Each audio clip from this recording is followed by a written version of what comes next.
नमस्कार, आप देख रहे हैं जी न्यूज। आपके साथ हूं मैं रुबिका लियाकत। 1:30 बज रहे हैं और इस बुलेटिन में आपको जम्मू कश्मीर में ले चलेंगे, क्योंकि स्कूलों में आग लगाए जाने के मामलों पर उप मुख्यमंत्री निर्मल सिंह ने कहा है कि इसके लिए अलगाववादी ही जिम्मेदार हैं। निर्मल सिंह ने कहा कि अलगाववादी ही ऐसी घटनाओं को बढ़ावा दे रहे हैं और स्कूलों में आग लगाकर अपनी खींच को मिटाने की कोशिश कर रहे हैं।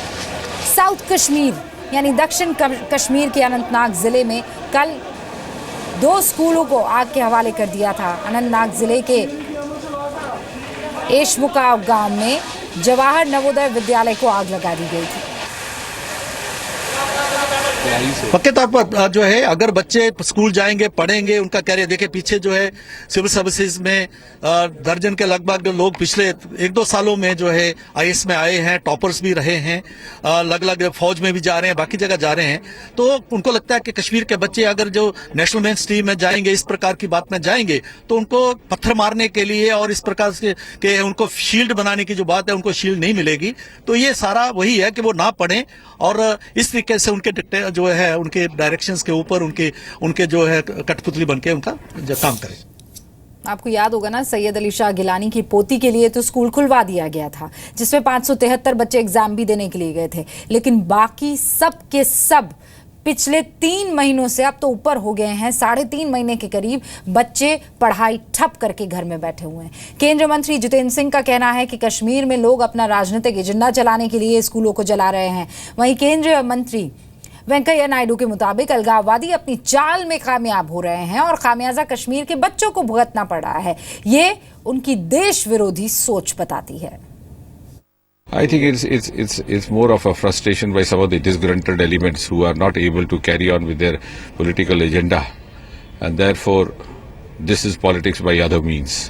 But certainly the youth of 2016 does not approve of that, and the youth of India has come of age, and a country like India in 2016, which has more than 65% of population below the age of 35 to 40 years, cannot afford this to continue.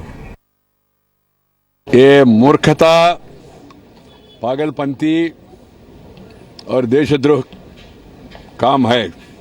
कोई भी व्यक्ति किसी देश में स्कूलों को जलाए और उसको कैसा समर्थन कर पाए, हमको समझ में नहीं आ रही।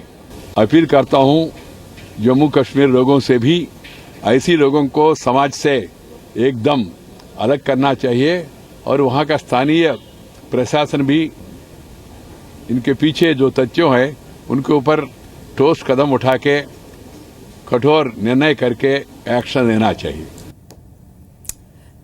बीजेपी नेता नलन कोहली कह रहे हैं कि जो ऐसा काम कर रहे हैं उन्हें ढूंढकर खत्म करना होगा। हम अपने बच्चों का फ्यूचर क्यों खराब करें? कई स्कूल की बिल्डिंग्स जलाई गई हैं, तो स्पष्ट है कि साजिश के तहत ही ये सब हो रहा होगा। और वो लोग कर रहे हैं जो चाहते हैं कि जम्मू कश्मीर में बच्चे जो हैं उनका भविष्य उज्जवल ना हो, पढ़ाई उनकी ना हो सके। और ये तो सबको ही पता है, जैसे मुख्यमंत्री ने कहा है, हम सब कह रहे हैं कि वहाँ तो 95% लोग चाहते हैं शांति रहे। जो ऐसे कार्य कर रहे हैं ये इंसानियत के विरुद्ध काम कर रहे हैं, और जो भी इनका खंडन कर रहे हैं अलगाववादी और सब, अब उनको मेहनत करनी चाहिए और बताना चाहिए कौन है ये लोग जो कर रहे हैं। क्योंकि ऐसा तो है नहीं कि हवा से घूमते हुए आकर हवा में गायब हो जाते हैं। इनको सबको मिलकर ढूंढ के खत्म करना पड़ेगा, नहीं तो हम अपने वहां के बच्चों का भविष्य क्यों खराब करें। केटीएस तुलसी जाने माने वकील, वो क्या कह रहे हैं, इस पर सुनिए आप। ये बिल्कुल पागलपन है लोगों का। जो भी इस काम में लगे हैं उनको सख्त से सख्त सज़ा मिलनी चाहिए, क्योंकि वो अपने ही अगले आने वाली जो जनरेशन्स हैं उनका नुकसान कर रहे हैं, भारी नुकसान कर रहे हैं। जो लोकल लोग हैं जो जानते हैं विद्या की कीमत, वो ही आग को बुझाते भी हैं, मगर इन लोगों को कड़ी से कड़ी सज़ा देने की आवश्यकता है।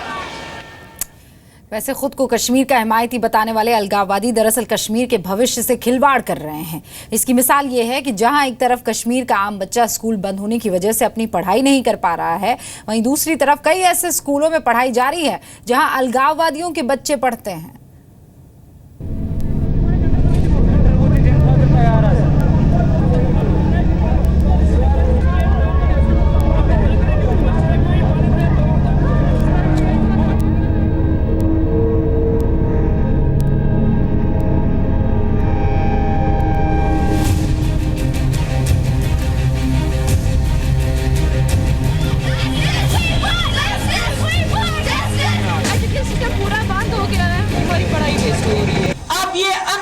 बच्चों की एक कौम तैयार करना चाहते हैं।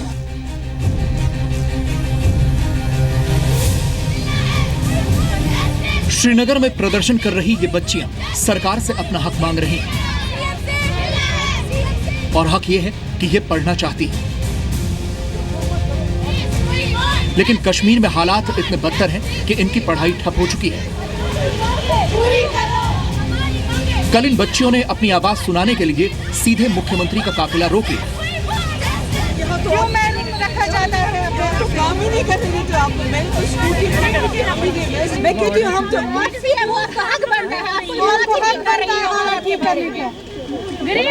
देखिए, आप तो बेटा ठीक कह रहे हो, मगर ये जो हालात जिन लोगों ने जिस वक्त यहाँ खराब हो गए, उसमें एनकाउंटर तो हमेशा होते हैं ना। एनकाउंटर बस का नोच मैंने आपके लिए लाडली स्कीम बनाई, उसमें भी हम बात करेंगे कि सिलेबस एग्जाम आपको टाइम पे देना है। जम्मू वालों को स्कूटी मिली, हमें क्यों नहीं? हमारा मुस्तकबिल क्यों खराब हो रहा है? हम चाहते हैं कि हमारी तालीम जारी रहे, हमें क्यों इन हालात की वजह से हमारा मुस्तकबिल खराब हो रहा है, हमारा फ्यूचर डिस्ट्रॉय हो रहा है इनकी वजह से। तो क्या क्या प्रॉब्लम अभी एजुकेशन में आ रही है? एजुकेशन सिस्टम पूरा बंद हो गया है, हमें बहुत सी प्रॉब्लम्स हो रही, पढ़ाई नहीं की जा रही, कॉम्पिटिटिव एग्जाम्स हमारे आगे, हमें बहुत प्रॉब्लम हो रही इस वजह से। तो अब आप क्या चाहते हैं? हम चाहते हैं हमें जस्टिस मिले, स्कूल्स खुले, कॉलेज खुले, हम पढ़े, हम आगे अपना फ्यूचर बनाएं। बहुत प्रॉब्लम हो रही है, स्कूल ओपन नहीं हो रही, जिसकी वजह से हम पढ़ नहीं सकते हैं, ना ट्यूशन जा सकते हैं, ना स्कूल जा सकते हैं। हमारे स्कूल जल्द से जल्द ओपन होने चाहिए। जी बहुत सारी दिक्कतें हो रही है, इसमें भी गरीब बच्चा मर रहा है।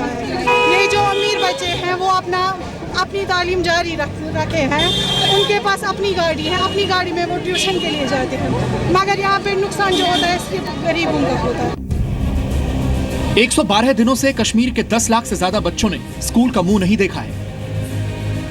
बुरहान वानी के एनकाउंटर के बाद बच्चों की पढ़ाई का भी एनकाउंटर हो गया है। ये आतंक प्रेमियों की साजिश है, जिसके तहत कश्मीर के बच्चों की पढ़ाई लिखाई रोकने की कोशिश हो रही है। कश्मीर में पिछले 3 महीने में 23 स्कूल जलाए जा चुके हैं।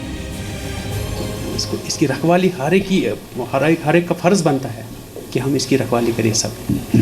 तो जहाँ तक दूसरी चीज़ों का ताल्लुक है, पुलिस भी इसमें देख रही है, उसमें FIR लॉन्च हुई है, वो भी अपनी